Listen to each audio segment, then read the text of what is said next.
Hello there, and a very warm welcome to you. This is Offshore Technology Conference Asia, and this is the Executive Dialogue interview. I'm absolutely delighted to be with you. I'm Ethna Trainer. In this series of interviews, of course, we get the opportunity to talk one-to-one, up close, talk to leaders in the industry, and really examine with them and talk through and analyze some of the new technologies, the new trends, what's going on in the industry, new business strategies, what is actually leading the business, and particularly what is leading the business when we look at excellence in Asia, the theme, of course, of this conference, to setting the pace for future energy. So I'm absolutely delighted now to be joined by Menno Weustink. He is, of course, the acting executive vice president and development for Woodside Energy. Menno, great to see you. Thanks for being with us. Yeah, thank you very much, Edna. It's great to be here in a virtual setting. Unfortunately, because of the unfortunate COVID situation here in Western Australia, I can't make it in person at the OTC Asia, but I'm delighted to be here, and I hope that the conference will be a great success and that people are safe in their travels towards the conference. Well, we're delighted to have you here and to get your views, again, really looking at the future of energy. And when we look to the future, I suppose, and we talk about it in not so much vague terms, but what's future energy? How different is it going to be? And where do you see, from Woodside, what are your, not quite projections, it's not quite the crystal ball because it's great strategy that's put in place, but what do you see as like future energy? Yeah, I think it's a great theme for the conference, Edna, setting the pace of future energy. When I read that, it was about, okay, what's future energy about, right? We talk about the pace, so the transition, the speed of the transition. And then, of course, especially as well, I'm an ex-engineer, or still an engineer. So for me, when I hear about future, I think about the technology and the innovation we have in the industry. So it's great to discuss those topics. And as you mentioned, what's the future energy hold? I think the future energy will be a mix. It will be the traditional LNG or gas developments, but it will also be the future new energy sources such as the solar or ammonia or hydrogen opportunities that we have. Different economies will probably go at different speeds. The more developed economies will perhaps switch towards the hydrogen or solar or ammonia faster than some of the more, the growing, developing economies, whereby we perhaps see a transition from the more carbon heavier fuels such as coal towards the LNG transition, which LNG, of course, is still a lower carbon product as such, and that will help them already on their way towards a decarbonizing of their fuel mix. So I think it will be a mix of different energy products. And indeed, when you mentioned that word transition, and this is, I think, the key word, and it is something that people, I think, really need to pay attention to. It is about an energy transition. It's not quite a transformation. I would say it's not going to happen really at the flick of a switch. And there's a danger that the wider society sometimes thinks that, we will close off hydrocarbons like today, and tomorrow we can go new energy. And there's almost, I think, sometimes an impatience out there in terms of getting this right. But again, it's not as easy as it looks. Talk to us about that. No, I think you're 100% right, Edna. It's not a switch. It's not a light switch that we flick and tomorrow we'll be in a new world. I think it's called the energy transition for a reason. The word says it all. It's a transition. The speed by which we go, it's very difficult, I think, to guess that. We have an unprecedented time at the moment with the COVID situation that we just briefly touched on. We have the situation in the Ukraine. So it will be a very unsettling time. I think that the Woodside strategy is based around the different energy mixes, as I just mentioned, where we have traditional LNG production ongoing. We have new projects coming on to support those LNG productions, such as our Scarborough project, which is a floating production unit off the coast here in Western Australia. It's a new project, a very low carbon project actually, because it is a very low carbon reservoir, a new LNG train onshore. So it's a great project for our customers to have a reliable low carbon energy solutions, such as the Scarborough project. On the other hand, we're also working as part of this transition on the new energy projects that we have already delivered here in Western Australia, small scale at the moment, with truck loading facilities, whereby we help our customers transfer from the more diesel fuels that they use, and we help them get across to a gas product.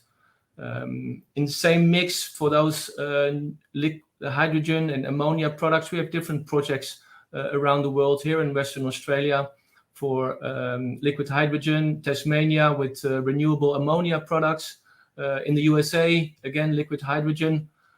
So we have all different kinds of energy mixes. Whilst at the same time, we're also trying to reduce our carbon emissions as we go through this transition, and having carbon capture and storage projects in order to deal with CO2 emissions, and trying to work with our customers in Japan in order to help them with ammonia, to help them transfer to a lower carbon product. So I think the pace will be dependent on the different areas, as we discussed. The transition will be different energy mixes, and Woodside is well placed, I think, in that regards, with regards to the different energy mixes and what we supply to our customers. And indeed, it's a very dynamic time in the market. There's a lot going on. There's also a lot of uncertainty, I think, out there. But when it comes to energy security, which is ultimately what everybody needs, as a producer, you want to make sure there's energy security. As a consumer, you certainly hope that it's out there. So there's a lot of responsibility among producers, among the industry to really get it right. But at the same time, I think sometimes that message it's not out there. It's very clear, I think, that the industry is working hard, that it has been, working hard and making sure that decarbonization is in place. But talk to me a little bit perhaps about maybe how the wider society might grasp this a little bit more, because with everybody working together, I actually think that just by nature, makes things happen quicker. But unfortunately, I don't think everybody works together sometimes. No, I think you're 100% right there, Edna. I think the reliable or energy security at an affordable rate, of course, as well, is extremely important for our customers, especially in Asia, like we discussed before. Extremely important for our customers. We talked about what are we doing as a company, and I think it is both a company and an industry level that we all need to speak up and go through this transition and show the world what we are doing in order to provide that low carbon energy solution. Most companies, and Woodside is no different, we have all set our emission targets, and Woodside has set the emission targets for a net zero by 2050 or sooner, and we have interim milestones along the way, the 2025, where we want to have a 15% reduction and a 30% reduction by 2030. So we have interim milestones, and we try to tell that story to the outside world, whilst at the same time we're also trying to demonstrate what we are doing in terms of new energy and spending in that area. And Woodside has committed to spend $5 billion in those new energy projects in order to help our customers decarbonize and to be honest, to help Woodside thrive through this transition period as well. And again, I think investment is absolutely crucial. I mean, when you look at the bigger figures coming from many of the big agencies and the International Energy Agency, OPEC, everybody looking at what do we need to do to supply energy, and as you say, affordable, reliable energy, be it hydrocarbons right now, and then make that transition. We're talking about billions of dollars out there. But again, there's the issue with ESG, and somebody was recently talking about we're having problems funding the transition, so to speak. It's almost like we can fund the new projects. But when it comes to oil and gas at the moment, there's a bit of hesitancy here. But that funding, would you say it's really needed right now? It's crucial to make us actually get towards the transition. Yeah, you're 100% right, Edna. That's why I think our ongoing operations, LNG operations, because Woodside is mainly an LNG operator at the moment. The new project I mentioned, the Scarborough project, those are great examples on how we manage to utilize those funds from those energy sources, which are already helping customers decarbonize their, like I said, change from coal towards LNG, which is still a lower carbon product on its own right. But that will also help us with the investments into the new energy projects that we just talked about.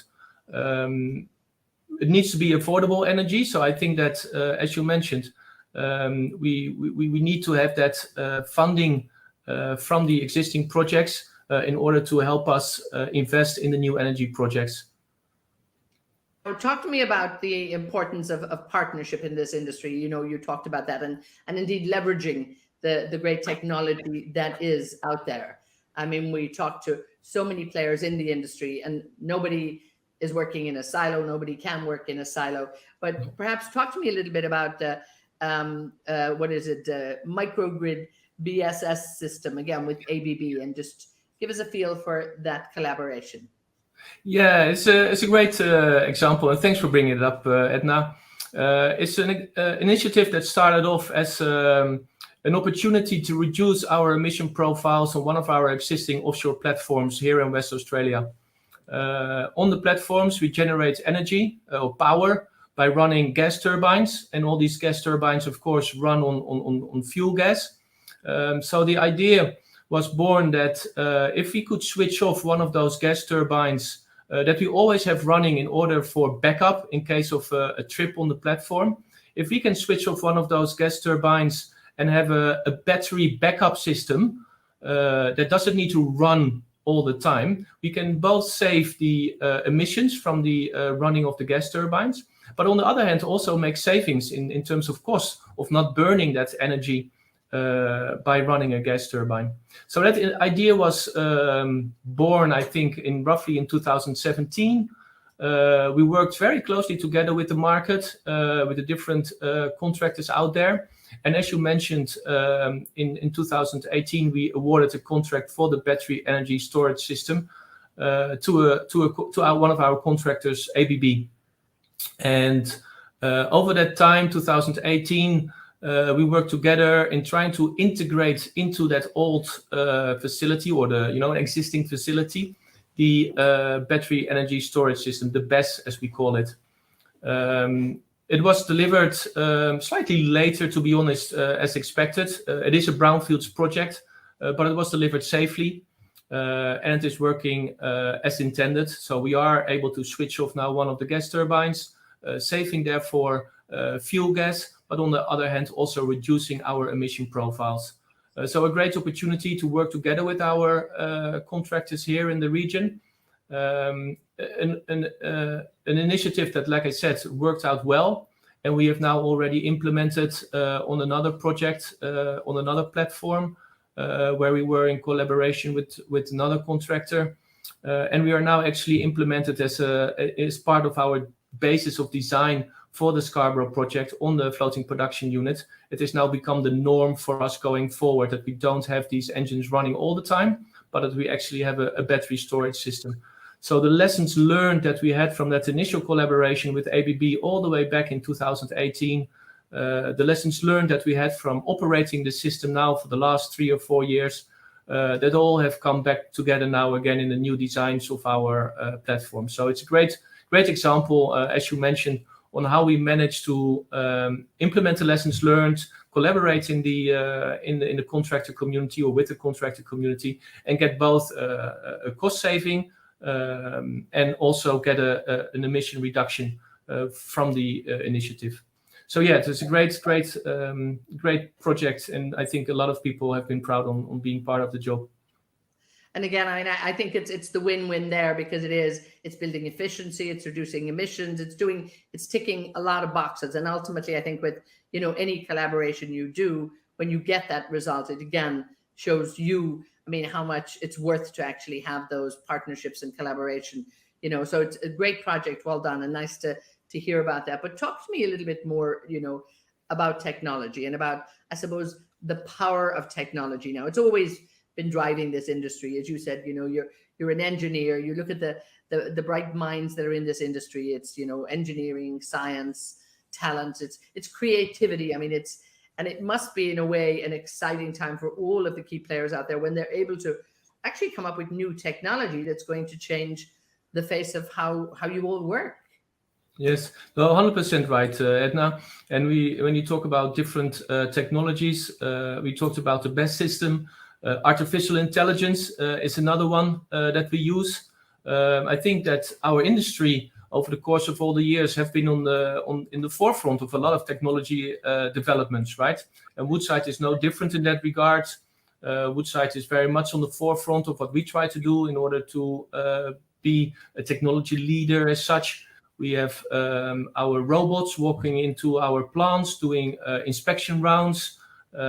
We have had remote operated vehicles doing inspections offshore. So we've done a lot of different technology projects, and the people are actually love it to work in those environments. And it is very interesting to see as well that a lot of the core skills that people have in running LNG plants is very similar and transferable to the skill sets that people need in order to look at those new energy, the liquid hydrogen or the ammonia plants. It's still a processing facility. So the skill sets are actually very much transferable between the different different energy products as such. Even looking like the carbon capture and storage that we briefly talked about, whether you are extracting gas from the ground that our geotechnical people have been doing for a long, long time, or whether you talk about re-injecting gas into the ground, the geotechnical skills associated with those projects are very much the same. So it's, we really leverage our track record and capability of the LNG base and transfer that towards the new energy projects. It's a little bit, of course, resilience for the people to work in new energy world, but at the core, it's still very much the same type of business and capability skills. And again, ultimately, it's about delivering affordable, reliable energy to the world. So, as you said, whatever it is, and the transfer of skills. But if you look back, at the time when you began in this industry, and we have a lot of young professionals and a lot of association members too at OTC Asia. What have you seen that's so different now when we look to talent, and even when you're hiring? What are you looking for? Who are the people? It's not just about coming in waving an engineering degree right now. You probably still need that, but Yes. I mean, what are the additional skills that you're saying are absolutely crucial that people need to be broadening, I suppose, their experience and their horizons? I think first and foremost, people need to be very resilient. There's been, of course, a lot of volatility in the market that we touched upon earlier, and people see that, right? The ESG expectations that we have. So there's a lot of volatility in the market at the moment, but people also need to see that the long-term need for energy, whether it is the traditional LNG or whether it is the new energy, there is a long-term need for energy. So I think people should be secure and happy to work in an industry that is able to provide that long-term and secure energy supply to our customers. You're right, there is the traditional engineering skills that we require. But like I said as well, it is very much around that resilience and people seeing that they have an opportunity to change the energy mix and seeing that they have an opportunity to actually do something better for the energy products going forward. So it is, the traditional skills are very much needed, but I think as well it is that resilience in the people, and it is the motivation and creativity in order to thrive through the energy transition. And of course, when we look at gas and we look at LNG being a transition fuel, a destination fuel, I mean it's so much in need. But also let's look specifically at Asia, and let's just quickly look at the demand that's there. I think the changing social norms, population, energy is going to be needed more than ever, and again to fuel industry, all of that. Where do you see the demand growth in Asia, and I suppose the opportunities in Asia for the industry for the coming years? I think, Edna, as we discussed previously, I think the LNG product itself is actually a lower carbon product on the life cycle basis than coal, for instance, right? And there's a lot of power generation in Asia based on coal. So I think the growth that we see as these economies develop, if those economies require more and more energy, and they have the right to develop, like all of our other economies have the right to develop. They have the right to develop, and as those economies develop, they will have a higher requirement for energy. As I mentioned, I think our industry then has almost an obligation to provide that energy towards those economies to allow them to grow. And as I said, for those kind of economies, I think it's a natural step to change from a coal towards an LNG product, and it already helps them with their decarbonization journey, whilst also providing additional energy for their population. So yeah, I think that we have a very strong and very big obligation to provide those secure energy sources towards those developing economies. Oh, absolutely. And I think, when you talk about it and put it in that perspective, as you say, yes, the responsibility is there. And, when economy and when communities have access to energy, it changes their life. Of course, it increases energy demand because, everybody does aspire to a better life, and everyone deserves it. I mean, I think that's what it's all about as well. And this industry can just do so much, I think, exactly to create a better world out there. And I think the work that's been done in terms of decarbonization and making sure that we're on the right track is to be commended by, so many of the people involved. Before I let you go, if there's something that, you say that the industry needs to be looking at now, something that's urgent in terms of making sure that we're all heading in the right direction, give us maybe a few words of inspiration to close us off. For me, it's all about people, Edna. I think as long as you have the right people and the smart minds, like we said, the young professionals, the smart minds working on the projects, we can solve all problems that we see. So I think for me, the message is around making sure that we continue to attract that young talent, making sure that we continue to attract the smart minds, and show them that they can make a difference to the world's energy mix. And that must be an exciting opportunity for a lot of the young people to come and work in our industry. Indeed, yes. And when you think of it, the longevity of the industry, we will always need energy. It's not a passing fad. How we deliver that energy and how all of you companies do that, that can be shifting, and that's what's happening in the transition. But the one thing I think that's for sure, energy demand, whatever type of energy is on the increase, and people will actually need it for the rest of their lives. So it's the right business to be in, and again, an exciting time since there's so much happening, I think, in the market right now.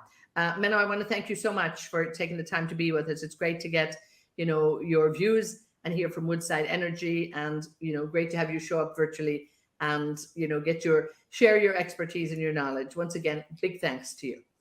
No problems, Edna. And again, apologies that I couldn't be there in person. I hope you have a great conference with OTC Asia, and I hope to see you next time. Thanks again. Bye-bye.